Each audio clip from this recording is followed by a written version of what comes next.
Welcome, good evening. My name is Thomas Bespel. I'm the resident writing consultant at the CBS Library, as many of you know. And this is the last talk in the Art of Learning series here at the Copenhagen Business School. So I'm gonna summarize a little bit. I'll try to be somewhat free form because everything I've said, I've sort of said in various ways before. But I do also want to give an overview of what the whole idea is about. And I've found a properly dystopian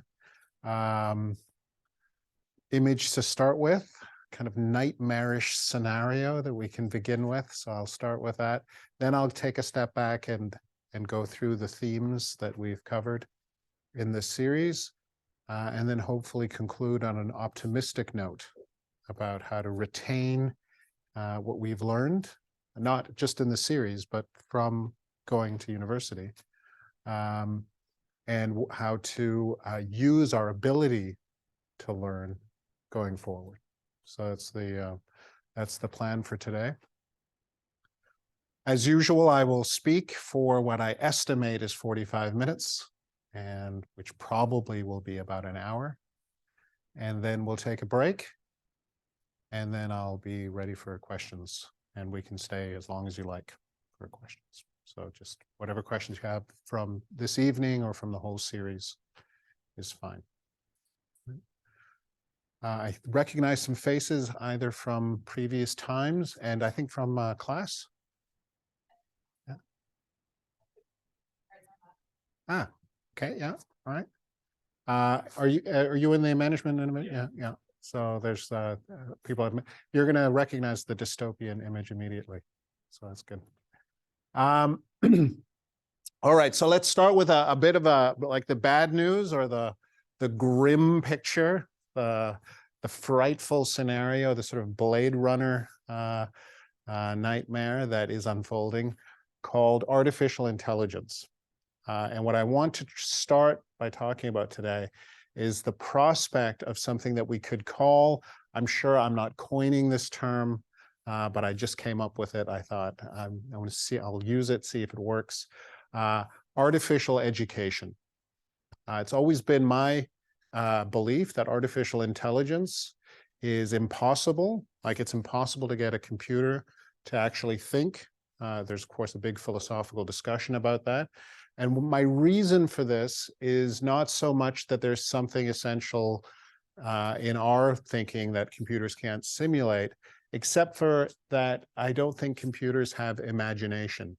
And I think until we invent something we could call artificial imagination, sort of the ability to form pictures in our minds, I don't think computers are going to truly have intelligence.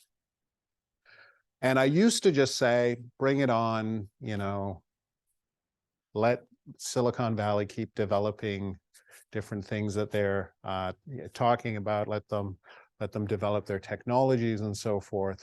They will never invent, they keep promising they will invent, you know, artificial general intelligence, and computers will be able to do anything humans can do. And we just keep waiting, and it just never quite materializes.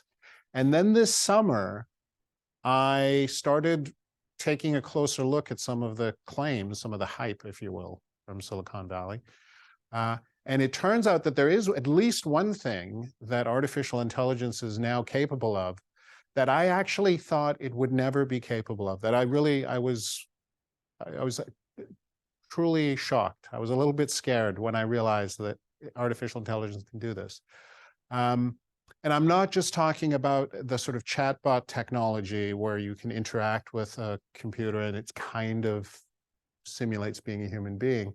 The thing that I thought computers would never really be able to do was to generate plausible prose. So if you have attended the How to Write lecture, you know that I'm a big fan, and we'll talk a little bit about that. I'm a big fan of understanding academic knowledge as the ability to compose a coherent prose paragraph about something. And I always thought that, you know, a computer was never going to just be able to coherently compose a paragraph that says something knowledgeable, right? So it'll never master the art of learning, if you will. And it turns out that I've now run some experiments using something called GPT-3, which is an artificial intelligence, a language model developed by Google, actually, in the OpenAI area. I believe with money from Elon Musk as well. I think he's deeply invested in it as well. If that gives it more or less credibility, I don't know. And where you can actually get an account, you can sign up, you can play with this thing. And it is actually frightfully good at producing, based on very little input, plausible sentences and paragraphs that seem like essays that you might write at university. So I looked into this a little more, and of course another problem with this is that not only is it able to do that sort of straight out of the box, you can train it, you can fine tune it, you can set up parameters, you can teach it in many ways to write just like you. So I'm actually working on it right now. I've written maybe 500,000 words of all the nice little neat paragraphs on my blog. I'm going to train a model on these paragraphs, and I'm going to see if it can plausibly simulate Thomas Bespel, blogger, and see if it can produce blog posts for me automatically, plausibly. And of course, the question will be, will it do it knowledgeably, in the sense that the sentences that come out not only are grammatical, but are actually true, right? And perhaps even express ideas that I might agree with, that I might have, right? So it's quite an interesting and frightening concept. I personally believe that this is going to be very disruptive to education, because we've gotten used to at universities to be able to send students home with a prompt, theorize, analyze, and discuss issues related to creative destruction of capital or something like that, right? Of course, use the course literature and so forth. You send students home with this assignment, they do the assignment, and you can tell just on the page whether or not they have understood the course material, whether or not they've paid attention in the lectures. And the thing that I always used to like was you can kind of tell if they're articulate, right? If they're thoughtful, articulate people that can use language and make claims and defend them, that kind of thing, right?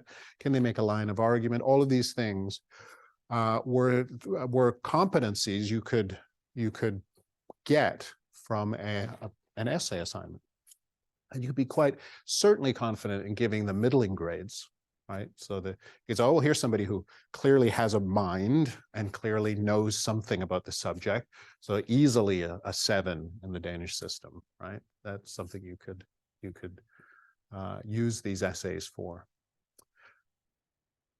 In the future, that 7, that C in American parlance, is probably going to be automatic, right? That you can go home and in about 10 minutes time, with a little bit of messing around with a language model that you can easily access for very, very cheap online, you will be able to produce something that looks like a coherent essay about the creative destruction of capital.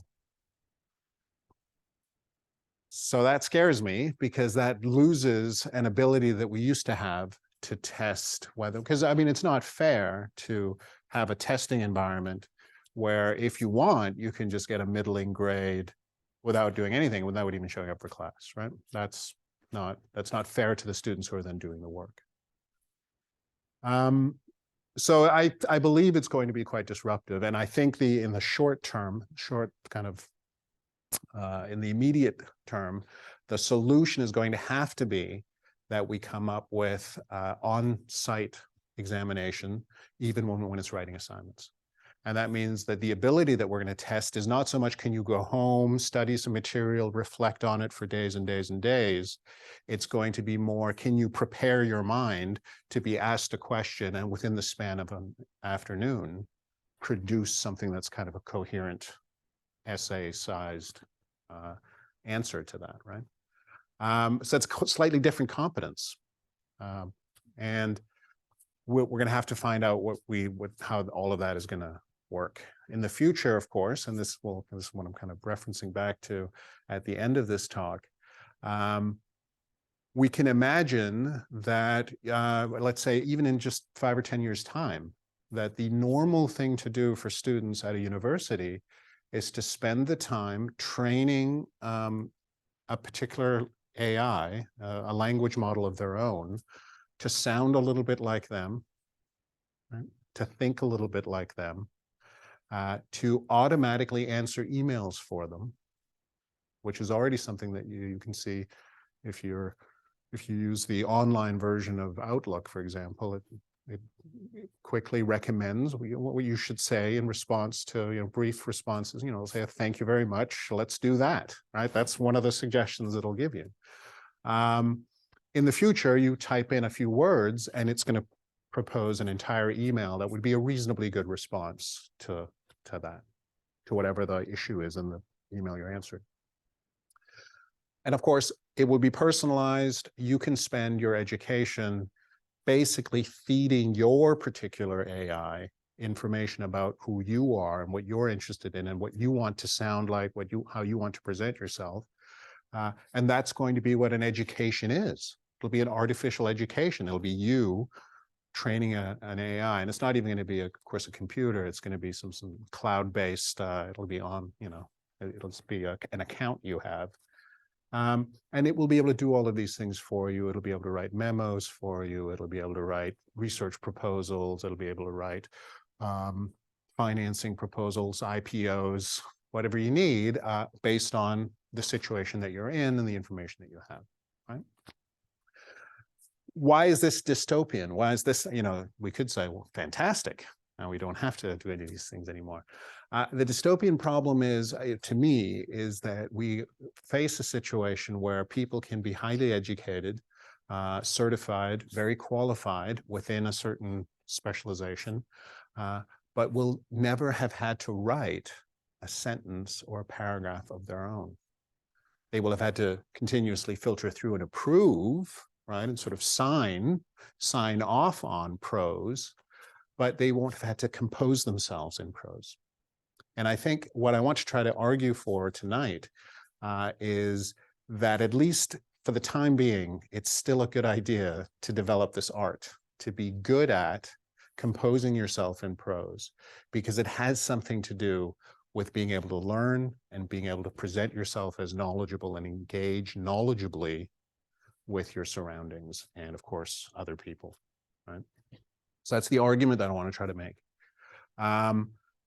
And I want to do that simply by reviewing everything we've talked about over the past 9 weeks. And just say this art that I've been talking about, this art of learning, is something that we want to try to get through, we want to try to master, to avoid the dystopian future of an artificial education. We don't want to have an artificial education. We want to actually master the art of learning. And I'm perfectly happy to admit that there's a bit of a romantic kind of tinge to that, that's me hoping that we can, at least in some specializations, in some programs, maybe not in the entire Mass University, but there will at least be some call for specialists who are actually able to write and read and think and know things by themselves without artificial contrivances to help them. That's kind of my hope. I may be wrong about that. Before I retire, I may be obsolete, right? And this will all really have been fixed by machines. We'll see, right? So I hope that's a fair, I realize that's just me kind of talking about things that I think are interesting, but I hope that's a reasonably fair proposal. If you remember, and then when I was thinking about this talk, I thought, it's too good. It's too good a joke. It's too good a metaphor not to say this word now that I'm going to say, given the logo that we've had for this entire, that I worry that artificial intelligence is sort of our Titanic. You get the joke already, yeah. because what is our logo? What is our grounding metaphor for this whole series is, of course, the iceberg. And the reason that we've been using an iceberg is because of something that Hemingway said about writing. He said that the dignity of the movement of an iceberg lies in only 1/8 of it being above water, which is a great image of writing, that the writing surface is 1/8 of your competence, and it indicates a great deal that you've left unsaid under the surface. And if you're writing well, you're choosing from among all the things you could say and putting them on the surface and demonstrating your competence in that way. But I've kind of wanted to generalize this metaphor, and I'm going to do that in 2 steps. I'm going to draw 2 icebergs to get through everything that we've covered in this series. The first thing that I wanted to point out is that that for Hemingway, what you have underneath the surface of your writing is experience. And this was red, even though it was black. It's not intended. Is experience is what you have underneath the surface of the tip of the iceberg, the showing part of the iceberg. And of course, then you write a story about a war, or you write a story about bullfighting, or a story about love. And you better have some experience about those things underneath if you are going to write a plausible, credible, dignified story, right? And then what I've said is that we don't have that exactly in our academic writing. What we have is something called method. And the method is based on what you did and why you did it. So in that sense, it does draw on your experience. And when you're writing about your methods, just remember that's a place where you can really speak in your own voice, because all you have to do is say what you did and why you did it to learn, right? That's really, so you have to be honest, which Hemingway will also tell you is not easy, to be honest, right? But it is as easy as just telling the truth, right? It's straightforward in that sense, cognitively straightforward. And that's really why it's also the center of your mass in your iceberg, this dignity you have. The experience that you have as a researcher, as a scholar, that underlies your methods is the experience that collects your data, and you take your data for given in your analysis. Right, so you end up doing an analysis on the basis of data, right? And that data is whatever you took for granted, right? And you took it for granted because you collected it in a careful way that you explained to your reader. Now your reader trusts you, right? So that has that kind of order to it.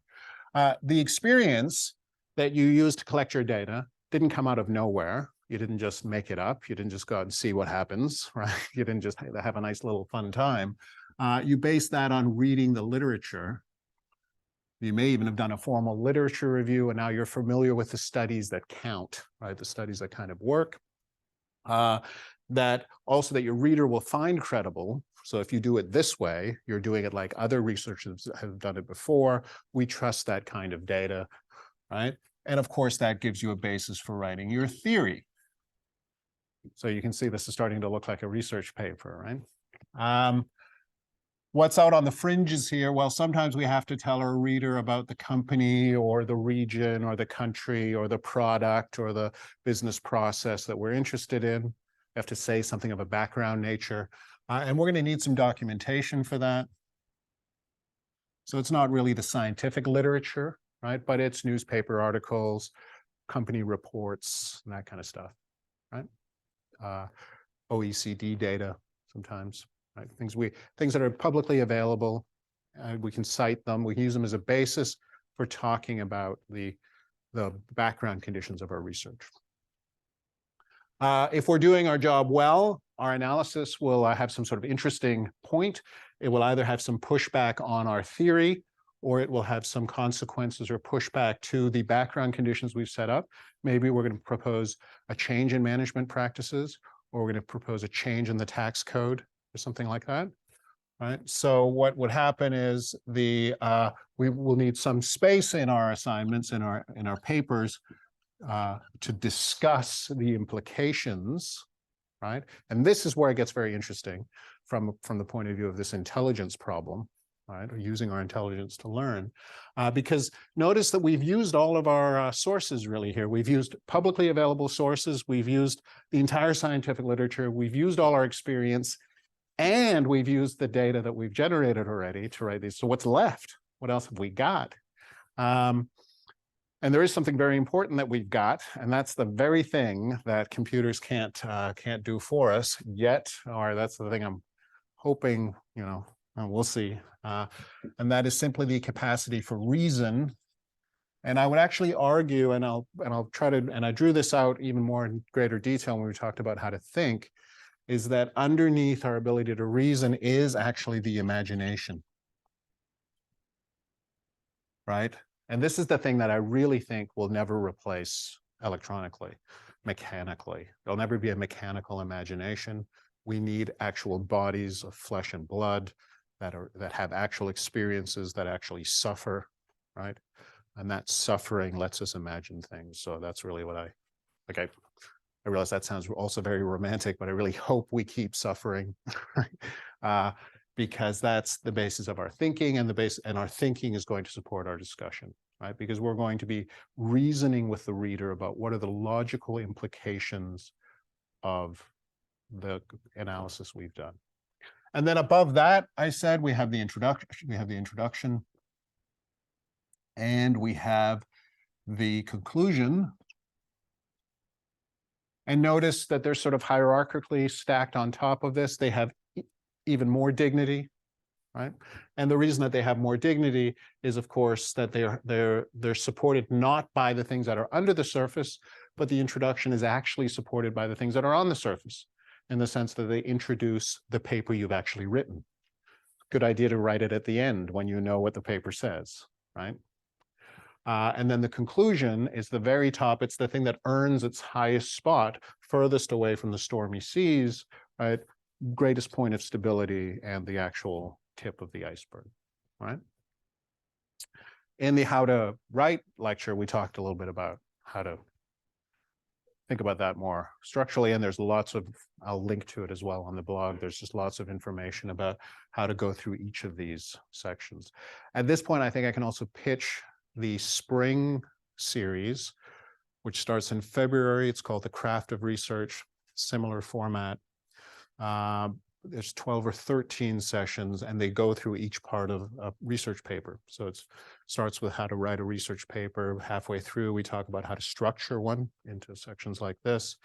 And along the way, we talk about how to write the background, how to write the theory, how to write the method, how to write the analysis, how to write discussion, how to write introduction and conclusion, that kind of thing. So so there's that. It's kind of waiting for you when you're writing research papers in the spring. That's kind of the idea, right? But keep that in mind, that's one of the icebergs that I really hope that AI runs into, right? It sinks this. And I looked it up, and it turns out there was some thinking at the time of the Titanic that it was unsinkable. The words unsinkable had been used to describe the Titanic, although it wasn't the emphasis until it sank. And then, of course, it became very ironic that anybody would have thought it was unsinkable. But this is sort of one of the obstacles that I imagine for the Titanic of artificial intelligence. I need some more ocean. We'll just draw another iceberg, because this is then basically the other structure, and I would say a deeper, maybe not deeper, but a broader maybe structure of knowledge, the way I would have us thinking about it. Notice that this is just one particular performance, the performance of writing. And it's even more particular than that, because it's writing a research paper, right? I mean, it's like, that's not the only thing you do, and it's not the only thing that knowledge helps you to do. But it does tell us a lot about what's underneath, like what is our actual basis for writing, And so there's lots of different kinds of sources, and some of them are these very human, very personal, like our competencies, right? And so the thing I've been emphasizing in all these talks is that knowledge isn't just something you acquire. So the art of learning is not just the art of acquisition. It's not just, gaining ownership of knowledge. It doesn't just make you worth more for that reason. It's a competence. And in English, we have a great way of saying that. We say that we are knowledgeable, right? So we're not just havers of knowledge. We are people who are able to know things, right? And that's, of course, going to be very useful to us also going forward. It's not just that we have knowledge coming out of university. We've become better able to know things of various kinds, right? But we are also enabled by that knowledge to do things we wouldn't otherwise have been able to do. So we're able to know, and we're enabled by that knowledge to know things, right? So there is a performance that goes with the under the surface competence of being knowledgeable. And it's that performance that I've been trying to analyze. I think it has on the surface three manifestations, if you will. So three kinds of things we can do better than people who don't have knowledge, right? So within our area of expertise, we become better able to think. We become better able to talk, and we become better able to write about the things we know something about, right? And better than people who don't know something about that, right? Does that make sense? So we're not arrogant. It's not like we say we're better than, right? We're within a very specific set of objects. We know better, which means we're better able to think, better able to talk, and better able to write about those things. And the reason we are better able to think, talk, and write is in part because of something that's very down here below. And I'd actually like to put something that corresponds to imagination down here. I mentioned it before. I'm just going to put it in small letters because we don't want to make a big deal of it. It's not the most selling point. Suffering, right? We are a suffering species, right? We're human beings. We're capable of suffering. And it's really important. In Danish, we have this very nice word play, right? There's lidelse, right? Which is suffering in the kind of negative sense. There's also lidenskab, which is more like passion, right? So remember, like there's the same root of that, right? The capacity for pain and pleasure, right, is actually the capacity for suffering. And this is something that we really just have to remember. There is, underneath all our cognition, there's that kind of sentience, of an animal's sentience, right? This capacity for suffering. And it's from that we get our imagination. It's from that we get our capacity to think and so forth. And we can actually take this suffering and give it some names that are very related to school. So what is the specific kind of suffering we do in order to become better writers? We've done a lot of this, I'm sure. We read. So we do a lot of reading. That's a particular kind of academic suffering that we subject ourselves to, right? And of course, learn slowly by becoming better at it to find pleasure in, right? So keep in mind that there is this, it's suffering, it's passion, it's pleasure. It's not just suffering, right? It's not just pain. So we suffer our reading. Obviously, there's underneath our talking ability, there is an ability to listen. You've all suffered through 8 of my talks, right? In this series, you suffer through your lecturers. I'm not going to make fun of any specific ones of them. Lecturing is a difficult art, and you run into all kinds of different versions of it that give you all kinds of different forms of pain and pleasure, right? So you are good at listening through thick and thin, right? Through different kinds of lecturing. And underneath your ability to think, there is actually an ability to feel that you are not just, and I really want to emphasize this, it's not just a matter of giving yourself space to think by pushing your feelings away. It is actually, as I I tried to emphasize in last week's lecture, it is the ability to enjoy things, right? It's the capacity to find joy or pleasure in things, right? That's underneath the competence of thinking your thoughts, right? And that actually, as you'll notice, is the program for this series. We started with how to know things, which painted a version of this particular iceberg. And then we went through how to think, we went through how to talk, we went through how to write, we went through how to listen, we went through how to read, and then last week we went through how to enjoy things as well, right? So we had all of these themes in play. And when we were talking about how to know things, I also said, well, we could actually divide this up a little more, go into a little bit greater detail. And this is always where I give myself a challenge. All right, so I've already used half an hour. I should try to get through this in about 15 or 20 minutes. And you'll notice I have about 15 things to say here. So I have about a minute to say each of them now, right? So that's my kind of my challenge for the next 15 minutes is to get these things said. I always give them extra categories as well. This capacity to think, I like to think of it philosophically. So I ask philosophers, what do we mean by thinking, right? How does knowledge help us to think? What does it mean to be thoughtful and knowledgeable? We could ask psychologists, but I prefer philosophers because I'm trained as a philosopher myself, so I feel more comfortable there. What about this talking? Should be over there. We asked the rhetoricians, the art of eloquence, the art of speaking well. There's a whole discipline devoted to that. And of course, then there is literature.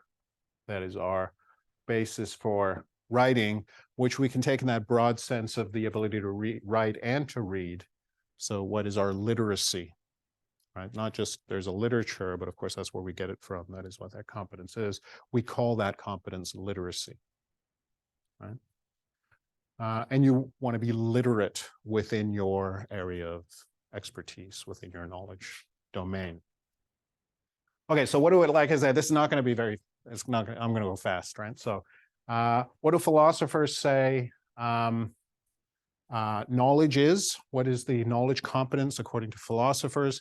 They will say that it's the ability to make up your mind, right, in a very specific way.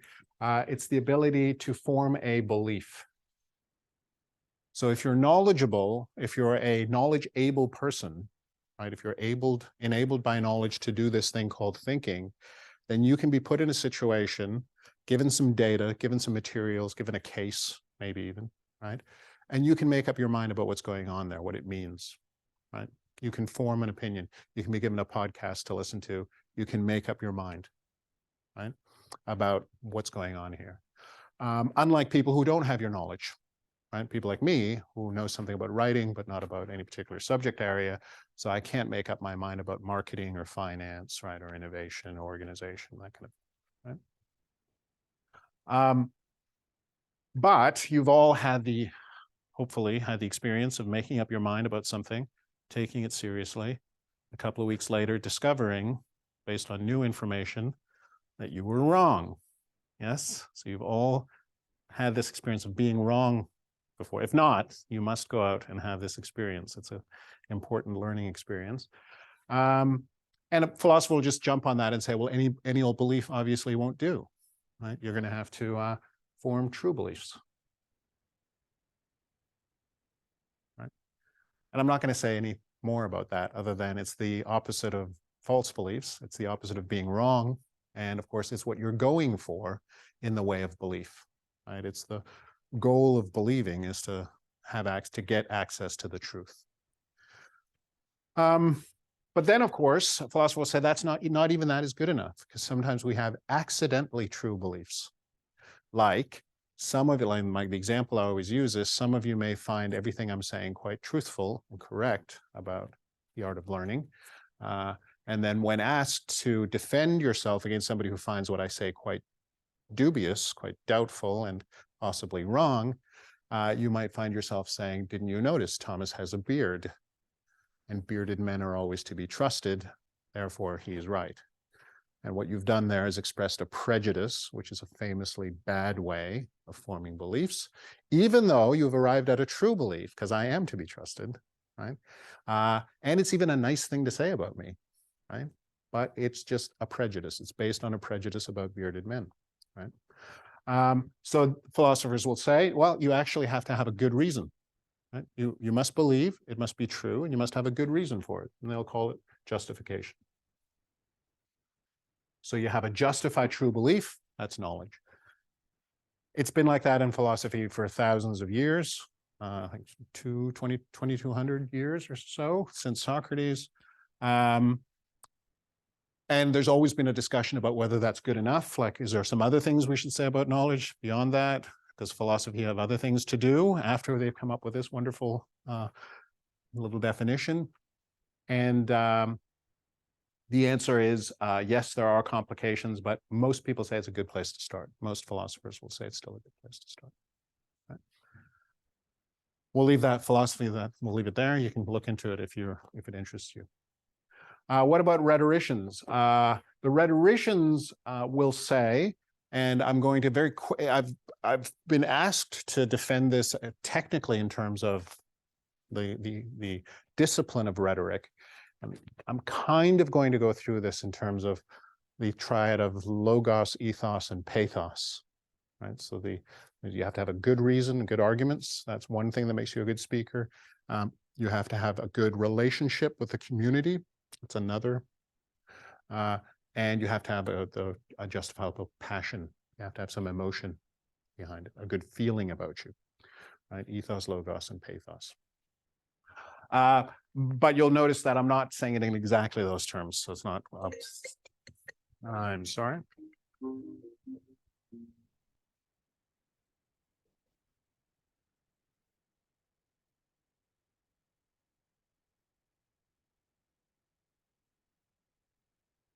Please always turn off your things.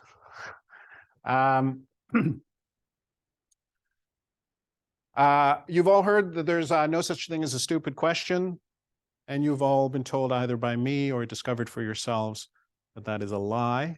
It's a myth.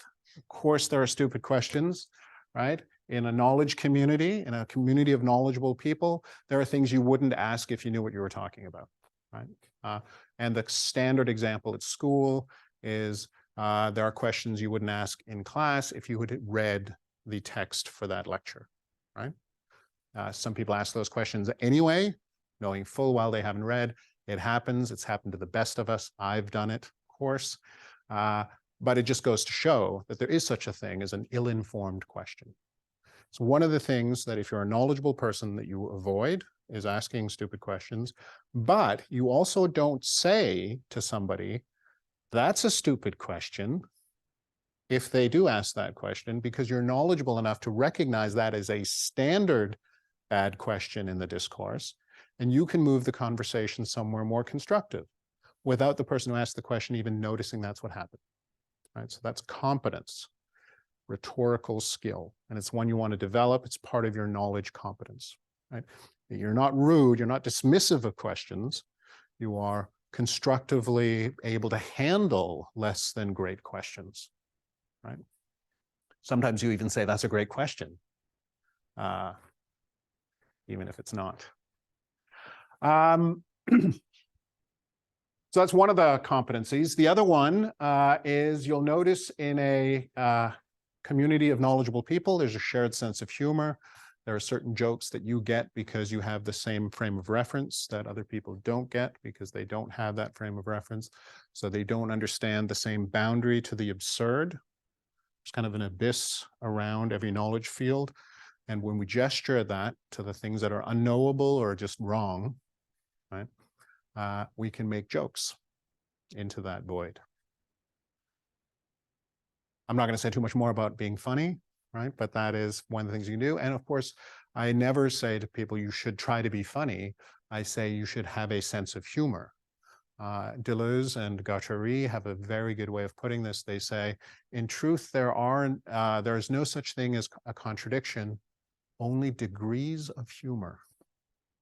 Right? So we only really say that's wrong or contradictory when we run into that absolute boundary of I have no sense of humor about this, you're just wrong.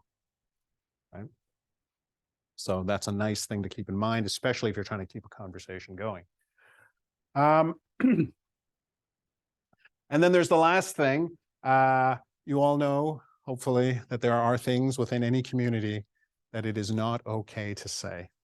Right? There's a boundary to offense. There are things you shouldn't say that are politically incorrect. Right?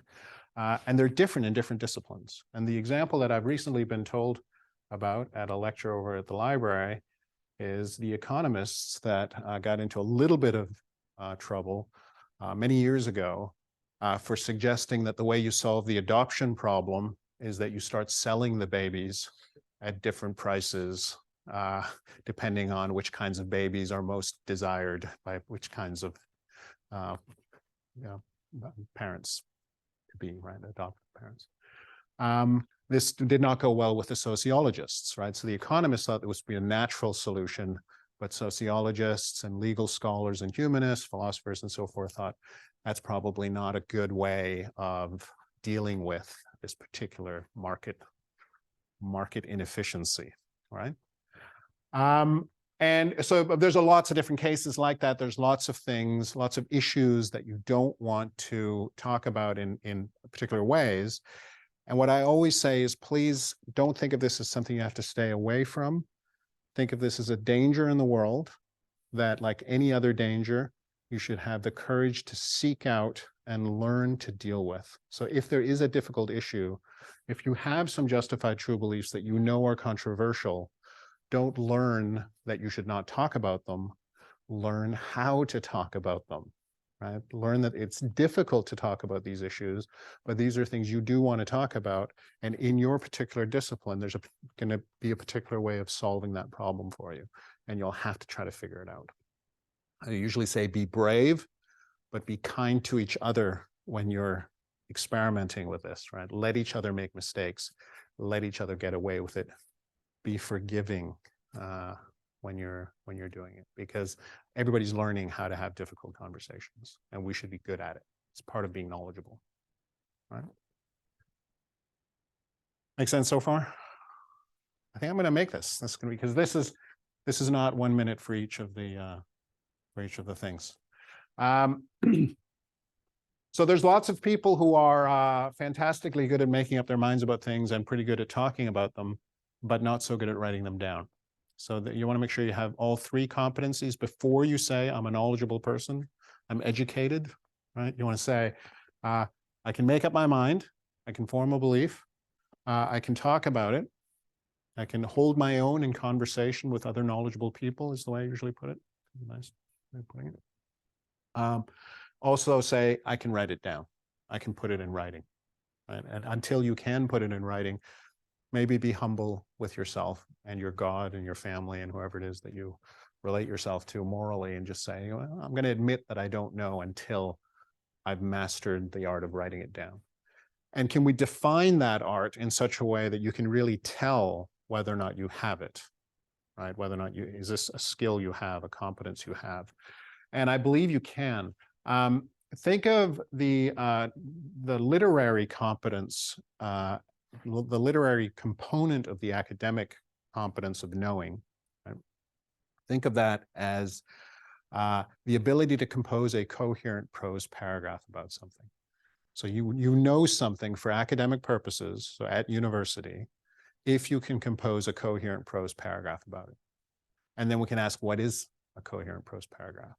And the answer to that question is, it always says one thing in at least 6 sentences and at most 200 words.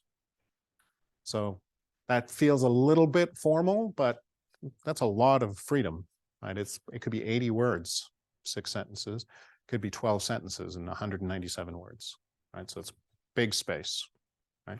It's usually about half a page to 3/4 of a page, depending on how you set it up. And you can make one of those. It always says one thing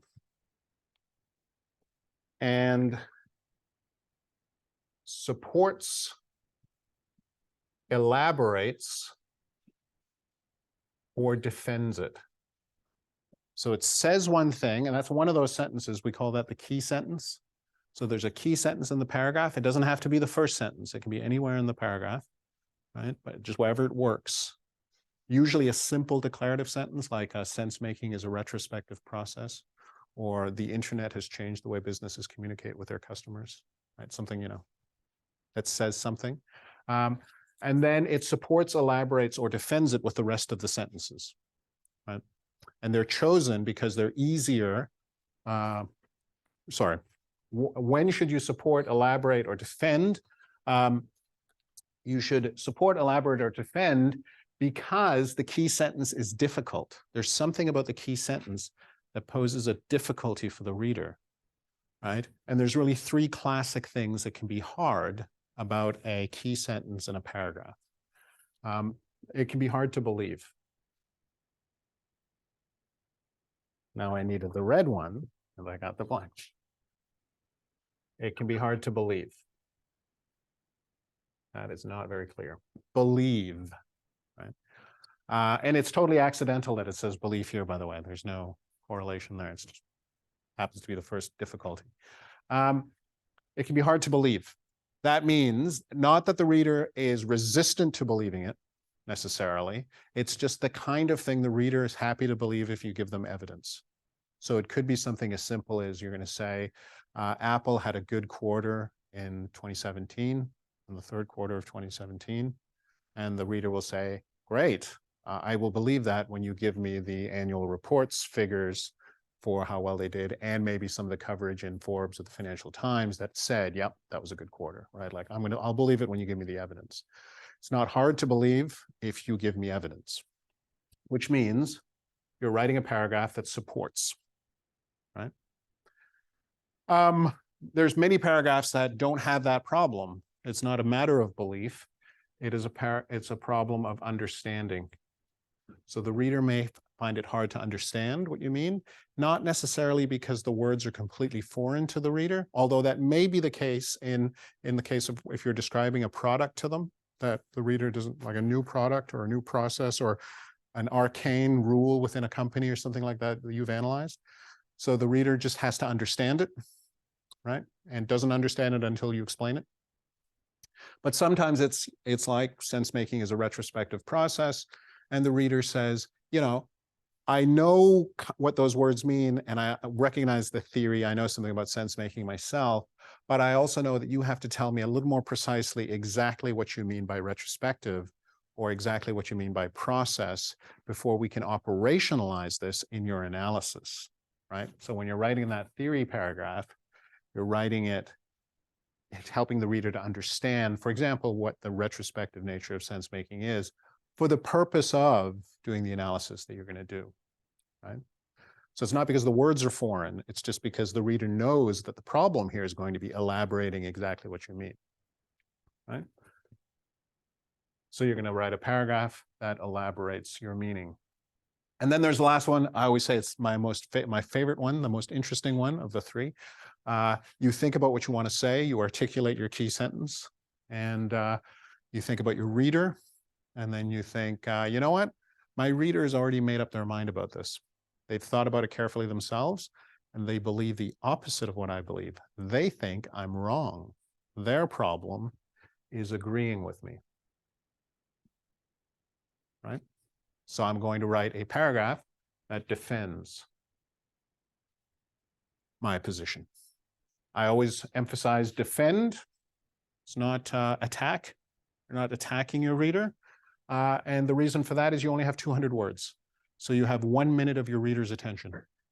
So imagine yourself exposed to 1 minute of somebody talking at you. Are they going to convince you of something? Are they going to be able to convince you that you're wrong about something that you've thought carefully about? No. But will they be able to convince you that they've thought carefully about it and that their position is actually defensible despite the fact that you don't share it? Yes, that is possible. Right? So that's what you're going to do if you choose this defensive posture. In all three cases, the reader you're thinking of should be a knowledgeable peer. It should be another knowledgeable person. It should not be your teachers. It should be the people in your cohort, right? So your fellow students, people you're at eye level with intellectually.